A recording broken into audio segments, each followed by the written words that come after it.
सैनिक की आत्महत्या पर यहां जमकर सियासत हो रही है और अब जो ताजा खबर आ रही है उसके मुताबिक अरविंद केजरीवाल को हिरासत में ले लिया गया है। बाकायदा ट्वीट कर उन्होंने इसकी जानकारी ली है कि दिल्ली पुलिस ने उन्हें फॉर्मली हिरासत में डिटेन कर लिया है। ये बाकायदा ट्वीट कर केजरीवाल ने खुद जानकारी दी है। आपको बता दें, एक बार फिर से राहुल गांधी को भी डिटेन कर लिया गया है। राहुल गांधी को फिर से हिरासत में लिया गया है। तस्वीरें आप देख पा रहे हैं और यहाँ पर दिल्ली पुलिस ये हवाला दे रही है कि राहुल गांधी, केजरीवाल, मनीष सिसोदिया, इन सभी ने अस्पताल का जो पूरी रूटीन है, डिसिप्लिन है, उसको बिगाड़ने की कोशिश की और यहाँ पर उनकी वजह से काफ़ी अव्यवस्था फैलती, मरीजों को दिक्कत होती, इसीलिए उनको हिरासत में लिया गया है। गुलाम नबी आज़ाद, ज्योतिरादित्य सिंधिया, शीला दीक्षित, तमाम लोग भी यहाँ राहुल गांधी के साथ खड़े हुए नजर आ रहे हैं और यहाँ पर एक सैनिक की आत्महत्या पर किस तरह से सियासी रोटियां सेकी जा रही हैं। आप देखिए कि जब वन रैंक वन पेंशन की मांग को लेकर, जब पूरी मांगे नहीं मानी गई, उसको लेकर जिस तरह से ये धरना प्रदर्शन लगातार जंतर मंतर पर जारी था, तब तो ना दिल्ली के मुखिया को याद आया, न राहुल गांधी को याद आया कि इनकी लड़ाई में भागीदार बने। लेकिन आज सब यहाँ पर उनकी लड़ाई पर जब आत्महत्या कर ली गई एक पूर्व सैनिक द्वारा, तो जमकर सियासी रोटियां सेंकते हुए नजर जरूर आ रहे हैं। इस बीच वन रैंक वन पेंशन को लेकर पूर्व सैनिक रामकिशन ग्रेवाल की खुदकुशी किस तरह से आज दिन भर सुर्खियों में बनी रही। इस मामले में राहुल गांधी को किस तरह से 2 बार हिरासत में लिया गया। पीड़ित परिवार से मिलने कनॉट प्लेस थाने जा रहे थे राहुल। ज्योतिरादित्य सिंधिया, गुलाम नबी आज़ाद और अरविंदर सिंह लवली के साथ उन्हें हिरासत में लिया गया। सभी नेता कनॉट प्लेस थाने में रामकिशन के परिवार से मिलने पहुंचे थे। पूर्व सैनिक के घर वालों से मिलने के लिए सबसे पहले दिल्ली के डिप्टी सीएम मनीष सिसोदिया भी पहुंचे थे। हालांकि उनको भी पुलिस ने हिरासत में ले लिया था। अरविंद केजरीवाल पहुंचे हैं, उनको भी हिरासत में ले लिया गया है। कांग्रेस उपाध्यक्ष राहुल गांधी परिवार वालों से मिलने लेडी हार्डिंग अस्पताल जा रहे थे। उस दौरान मंदिर मार्ग थाने में पहले पुलिस ने उन्हें डिटेन किया था। ये दूसरी बार जो वो कनॉट प्लेस थाने मिलने जा रहे थे परिवार वालों से, तब उन्हें डिटेन किया गया।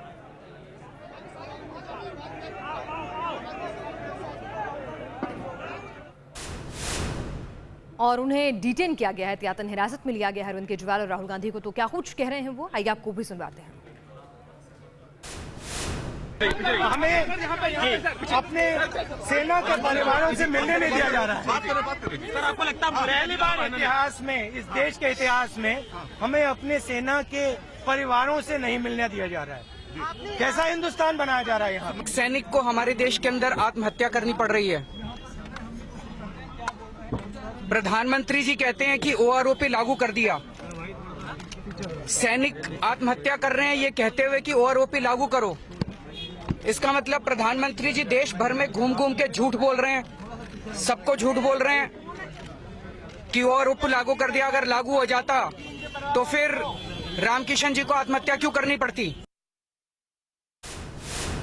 तो कोई ओआरओपी लागू करके अपनी पीठ थपथपाता नजर आ रहा था, लेकिन जो मांगे अधूरी रह गई थी, उनको लेकर जो प्रदर्शन चल रहा था, उसमें भागीदारी लेने के लिए कोई भी नहीं आया, उस जिम्मेदारी को लेने कोई भी नहीं आया। और जब एक पूर्व सैनिक ने खुदकुशी कर ली, तो सियासत की रोटियां सेकने के लिए आज हर नेता में मानो होड़ लगी हुई है। लेकिन इससे फायदा क्या? बहरहाल आगे बढ़ते हैं। पहले आतंक की खेप नाकाम हुई और अब बंकरों पर गिर रहे हैं हिंदुस्तान के गोले। पाकिस्तान के लिए ये चेतावनी है कि अगर दुश्मन को खाक में मिल जाओगे, अगर दुश्मनी करोगे और हिंदुस्तान से टकराए तो चूर चूर हो जाओगे। सिर्फ एक दिन के सीज़फायर उल्लंघन में पाकिस्तान की 14 पोस्ट को हमने जवाबी कार्रवाई में तबाह कर दिया। और अगर पाकिस्तान अब भी नहीं चेता, अपनी हरकतों से बाज नहीं आया, तो उसे भारी कीमत चुकानी पड़ेगी। पहली पोस्ट हुई खाक, दूसरी भी हो गई तबाह। पल भर में जमींदोज हो गए 14 पाकिस्तानी पोस्ट। खाक में मिल गया पाकिस्तान का गुरूर।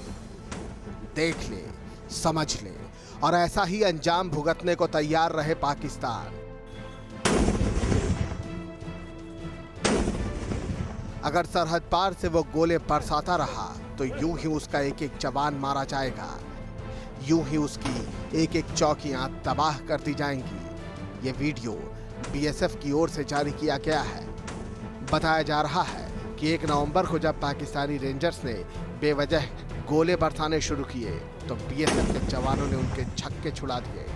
गोली का जवाब गोली से और गोले का जवाब गोले से दिया गया।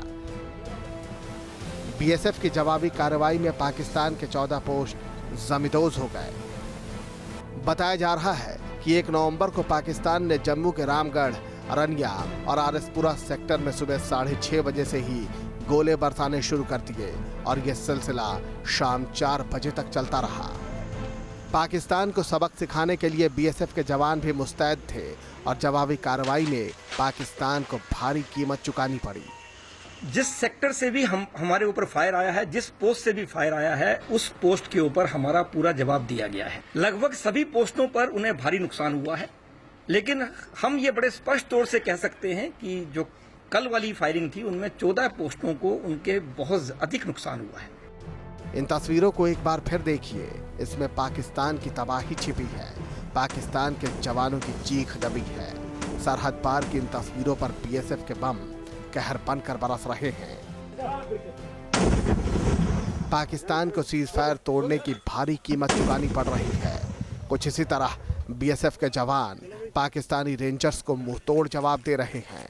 पल भर में पाकिस्तान की चौकियां खाक हो रही हैं, उनके जवान ढेर हो रहे हैं, लेकिन पाकिस्तान बाज नहीं आ रहा है।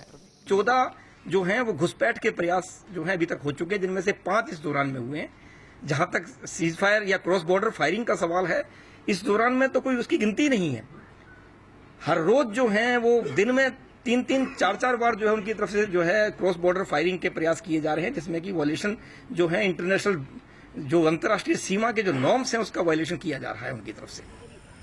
सर्जिकल स्ट्राइक और अपने पाले पोसे आतंकियों की मौत से भड़का पाकिस्तान खींच उतारने की पूरी कोशिश कर रहा है, लेकिन ना तो उसके जवान कामयाब हो पा रहे हैं और ना ही उसके भाड़े के आतंकी, इसलिए वो बौखलाया हुआ है। पाकिस्तानी सेना की शह पर रेंजर्स जम्मू के कई सेक्टर्स में रोजाना गोले बरसा रहे हैं, लेकिन पाकिस्तान की हर हरकत का करारा जवाब दिया जा रहा है। जम्मू से शहनवाज खान के साथ टीम न्यूज़ नेशन। दरअसल पाकिस्तान की हरकतों ने पूरे जम्मू कश्मीर की फिजाओं में जहर घोल कर रख दिया। उसके पाले पोसे अलगाववादी और आतंकी कश्मीर में मासूम बच्चों के स्कूल भी जला रहे हैं, आतंकी हमले करने की साजिश रच रहे हैं, तो दूसरी ओर जम्मू में पाकिस्तानी रेंजर्स गोले बरसा रहे हैं। कहा तो ये भी जा रहा है रेंजर्स की शक्ल में वहां पाकिस्तानी सेना के जवान खड़े हैं। पाकिस्तान इंसानियत के सारे तकाजे तार तार कर रहा है। हिंदुस्तान पाकिस्तान की हरकत का माकूल जवाब दे रहा है और इसीलिए प्रधानमंत्री मोदी ने भी गृह मंत्री, रक्षा मंत्री और एनएस अजीत डोवाल के साथ एक हाई लेवल मीटिंग की है कि आगे क्या कुछ रणनीति बनानी है। न दिन को चैन, न रात को सुकून, हर पल मौत का खतरा। आतंकियों को पालते पालते पाकिस्तान की फितरत भी दहशतगर्द वाली हो चुकी है। यह आतंकी मुल्क बन चुका है और इसकी जहनियत में सिर्फ दहशत फैलाना है। सीज फायर तोड़ने और घुसपैठ कराने की नाकाम कोशिशों के बाद पाकिस्तानी रेंजर्स बौखला गए हैं। वो जानते हैं कि बीएसएफ से लोहा लेना उनके लिए नामुमकिन है, इसलिए वो बेगुनाह शहरियों को निशाना बना रहे हैं। इंसानियत को तार तार कर पाकिस्तानी रेंजर्स रिहायशी इलाकों में मोर्टार दाग रहे हैं। सरहद से सटे गांवों पर पाकिस्तान की गोली और मोर्टार शेल कहर बनकर बरस रहे हैं। ये पूरा घटना चक्र ये बताता है कि पाकिस्तान ने जो हैवी मोर्टार शेलिंग किया है, कोऑर्डिनेटेड फायर किया है, वो केवल सिविल एरियाज में किया है, क्योंकि कहीं भी बीओपी के नजदीक में इनकी जो उनके शेल्स हैं वो लैंड नहीं किए हैं, वो जाकर के सिविल एरियाज में पर्पसली टारगेट करते हुए किए गए हैं। नन्ही परी तब सांबा में अपने घर के आंगन में खेल रही थी जब पाकिस्तान की ओर से दागा गया मोर्टार शेल आ गिरा। पाकिस्तान की इस कायराना हरकत में परी ने अपने भाइयों को खो दिया। माता पिता अस्पताल में जख्मी पड़े हैं और खुद परी भी जंग लड़ रही है। 14 महीने की परी भी पाकिस्तान की अंधी सनक का शिकार हो गई। सांबा सेक्टर के रामगढ़ में पाकिस्तान की फायरिंग का शिकार हुई नन्ही परी की जान जो है वो अब यहाँ पर जम्मू मेडिकल कॉलेज में बचा ली गई है। आप देख सकते हैं ये जो बच्ची है ये 14 महीने की बच्ची है और कल जो पाकिस्तान की तरफ से ताबड़तोड़ फायरिंग की गई थी उसमें जो मोर्टार शेल पड़े थे उस गांव में, उसमें ये बच्ची जो है उसके स्प्लिंटर जो हैं इस बच्ची को लग गए थे और आनन फानन में इस बच्ची को यहाँ पे जम्मू मेडिकल कॉलेज लाया गया था। उसके बाद यहाँ पे इसकी ट्रीटमेंट की गई और काफ़ी सीरियस जो है ये बच्ची बताई जा रही थी, लेकिन अब डॉक्टर्स ने इसको ऑपरेट कर लिया है और अब इसकी कंडीशन जो है वो ये यहाँ पे स्थिर बताई जा रही है। लेकिन अभी भी जो इंजरीज़ हैं वो इस बच्ची को हैं और अभी भी परिवार जो है वो इसकी हेल्थ को लेकर यहाँ पे फिक्रमंद है। सर्जिकल स्ट्राइक के बाद से अब तक पाकिस्तान ने 60 से ज्यादा बार सीज फायर उल्लंघन किया है। पाकिस्तान की हरकतों पर सरकार भी सख्त है। हालात पर चर्चा के लिए प्रधानमंत्री नरेंद्र मोदी ने गृह मंत्री राजनाथ सिंह, रक्षा मंत्री मनोहर पर्रिकर और NSA अजीत डोवाल के साथ हाई लेवल मीटिंग की, जिसमें नापाक फायरिंग पर चिंता जताई गई। सूत्रों की माने तो मीटिंग में घुसपैठ की कोशिशों को नाकाम करने और पाकिस्तान को करारा जवाब देने के लिए मंथन किया गया। पाकिस्तान ने अपनी हरकतों से खुद को बेनकाब कर दिया है, लेकिन लोगों की हिफाजत का जिम्मा सरकार पर है, इसलिए वो अलर्ट है। जम्मू से शाहनवाज खान के साथ टीम न्यूज़ नेशन। और नेशन न्यूज़ में हम खबरों को आगे बढ़ाएं उससे पहले आपको दो तस्वीरें दिखाते हैं जो सभ्य समाज की सोच पर सवाल खड़े कर देती हैं। सीसीटीवी में कैद मारपीट की ये तस्वीरें अंबाला और आगरा की हैं। आप भी देखिए कैसे लोग अपना आपा खो देते हैं।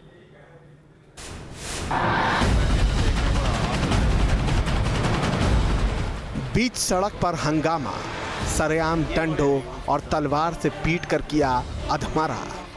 भरी भीड़ में भी कोई नहीं बना मददगार। अंबाला से आई सरेआम गुंडागर्दी की ये तस्वीरें दिल दहला देती हैं। पुरानी रंजिश में दो युवकों को कुछ इस तरह सरेआम पीटा गया और फिर आरोपी बड़ी आसानी से फरार हो गए। देखिए कैसे पहले तो इन लोगों ने कार से बीच सड़क पर मोटरसाइकिल को धक्का मारा और फिर दो लोगों पर टूट पड़े। सड़क से लोग गुजर रहे हैं, लेकिन किसी ने पुलिस को खबर करने की जहमत तक नहीं उठाई। भरी भीड़ में भी इन्हें बचा सके ऐसा कोई नहीं था। पिटाई से बचने के लिए एक शख्स तो भागने में कामयाब हो गया, लेकिन दूसरा शख्स इन बेरहमों के हत्थे चढ़ गया। वो रेलिंग के दूसरी ओर जान बचाने के लिए कूदा, लेकिन हमलावरों से बच नहीं सका। हमलावर भी रेलिंग से दूसरी ओर कूद गए और फिर लगे उस शख्स की पिटाई करने। कोई डंडा लेकर कूदा, कोई तलवार लेकर भागा। इस बीच सड़क पर इस युवक को पीट पीट कर अधमरा कर दिया गया।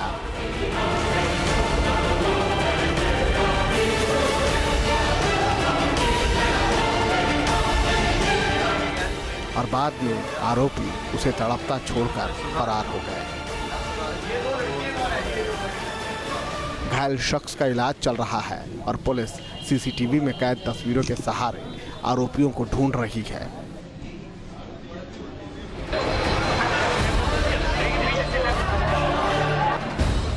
अब इन तस्वीरों को देखिए। आगरा रेलवे स्टेशन से आई ये तस्वीरें तो और हैरान करने वाली है। टिकट वेटिंग है, लेकिन सीट पर बैठने को लेकर मुसाफिरों में झगड़ा है।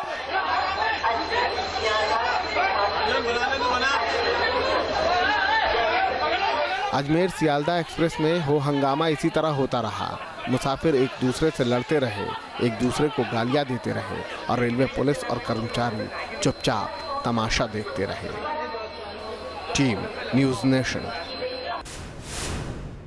कर्नाटक में साल 2018 विधानसभा चुनाव होंगे, लेकिन उससे पहले सियासी समीकरण बैठाए जाने लगे हैं। राज्य में ताज़ा विवाद है टीपू सुल्तान की जयंती मनाने को लेकर। जहां राज्य सरकार टीपू सुल्तान की जयंती मनाने को लेकर अड़ी हुई है, वहीं बीजेपी और आरएसएस इस मुद्दे का विरोध कर रहे हैं। कभी मैसूर के शासक रहे टीपू सुल्तान को लेकर नई जंग छिड़ी है। कर्नाटक की सियासत में उबाल देखा जा रहा है। टीपू जयंती मनाने को लेकर कांग्रेस और बीजेपी आमने सामने है।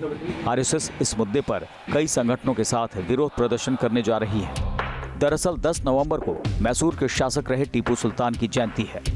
राज्य सरकार टीपू जयंती को बड़े पैमाने पर मनाना चाहती है। इसके लिए सिद्धारमैया सरकार कमर कस चुकी है। What do you mean by that? Are you still going with Tipu Jayanti? What do you mean by that? It is a government program. Last year also we have celebrated. This year also we are celebrating. वहीं BJP सरकार के इस कदम को गैर जिम्मेदाराना बता रही है। बहुत सारे लोग टिप्पू को नहीं मानते और थोड़े से आदमी मानते। जो ऐसा आदमी के जो कंट्रोवर्शियल फिगर है उसके बारे में जो जयंती मनाना बहुत गलत बात है। टीपू जयंती मनाने को लेकर आरएसएस भी सरकार का विरोध कर रही है। इस मामले पर आरएसएस और कई दूसरे संगठन 8 नवंबर को विरोध प्रदर्शन करने जा रहे हैं। विरोध प्रदर्शन में बीजेपी भी आरएसएस के साथ खड़ी नजर आ रही है। कर्नाटक सरकार इसका सिर्फ वोट बैंक करने के लिए इसकी जयंती मना रही है। पिछले साल भी टीपू जयंती के आयोजन पर विवाद हुआ था। कई जगह प्रदर्शन हुए थे जिसमें आरएसएस के एक कार्यकर्ता की मौत हुई थी। वहीं कर्नाटक हाईकोर्ट ने भी टीपू जयंती मामले पर राज्य सरकार से कई सवाल किए हैं। विधानसभा चुनाव 2018 में होने वाले हैं। ऐसे में टीपू जयंती को लेकर राजनीति होना तो तय था। जहां कांग्रेस और बीजेपी एक दूसरे पर आरोप और प्रत्यारोप लगा रहे हैं, वहीं जेडीएस ने इस मुद्दे पर चुप्पी बनाए रखी है। वीडियो जर्नलिस्ट शिव के साथ यासर मुश्ताक, न्यूज़ नेशन, बेंगलुरु। बीच सड़क मारपीट की खबर सुनी होगी, रोड रेज की खबर सुनी होगी, चोरी की खबर सुनी होगी, लेकिन क्या बीच सड़क तलाक की बात सुनी है? लेकिन ऐसा हुआ है। जी हाँ, एक तरफ तो 3 तलाक को लेकर बहस चल रही है, लेकिन जोधपुर में 3 तलाक का अजीबोगरीब मामला सामने आया, जब बीच सड़क पर शौहर ने 3 बार तलाक बोलकर 7 जन्म का रिश्ता खत्म कर दिया।